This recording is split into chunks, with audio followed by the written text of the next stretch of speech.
This piece of 3/4 inch oak veneer plywood is going to be the countertop in my van to RV conversion. And I've been finishing the top of it. So I wanted the oak to stay nice and light. I didn't want it to darken. So I decided to use a white stain, and I just simply used bullseye primer and I thinned it down, wiped it on.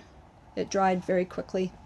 And now I am putting layers of finish on using water-based Varathane. Now, I've used a lot of oil-based Varathane. This stuff doesn't flow the same way as the oil-based. So I'm getting a little bit of a texture that I'm trying to get rid of. It is a satin coat. It's not going to have a whole lot of shine to it when it's finished. And you can see a little bit of texture in it just from the reflection of the light coming on it. So this is what I've been using. I've been using a roller to get the Varathane on there evenly, and then a brush to kind of brush it out and get the bubbles out, because using a roller causes bubbles.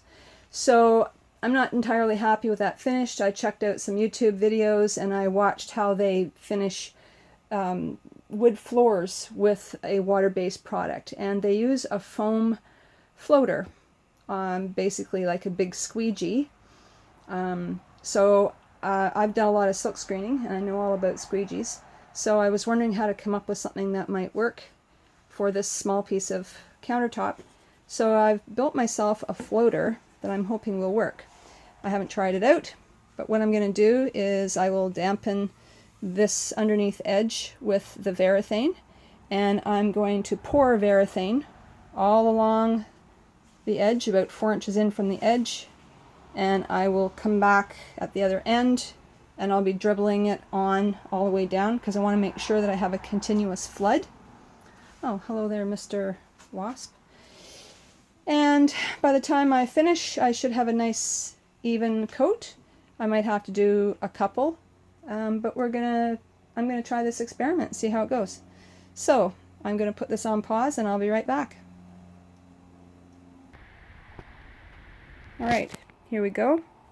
I'm going to pour this on, and this is the kind of thing where you can't stop once you start because it dries really quickly. So I'm going to scoot along here.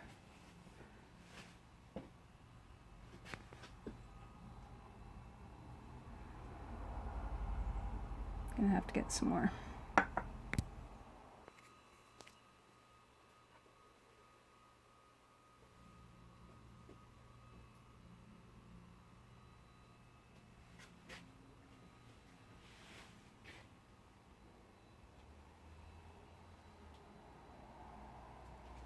Not sure how much I'm going to need to finish this, but I'm going to have some in this little tin can just in case I need to add more.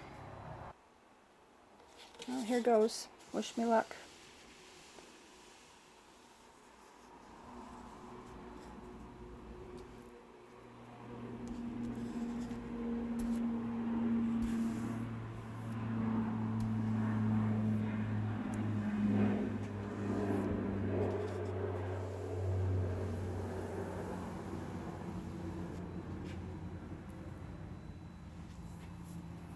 Push that a little closer to the edge to start with. That should do it. Alright, here we go.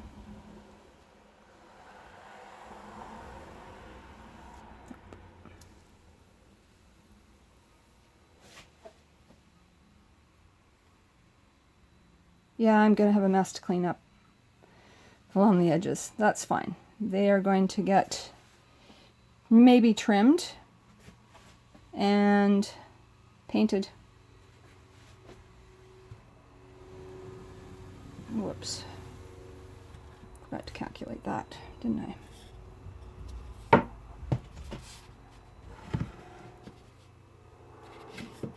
Yeah, I don't have a whole lot of workspace.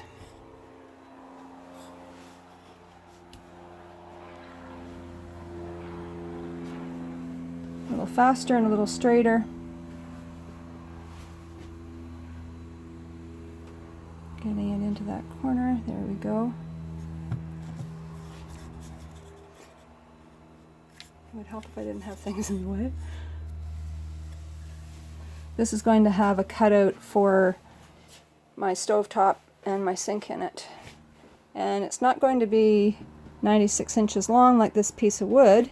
It's actually going to be 76 inches long, and it's going to have a little hinged part to it that will attach to the wall.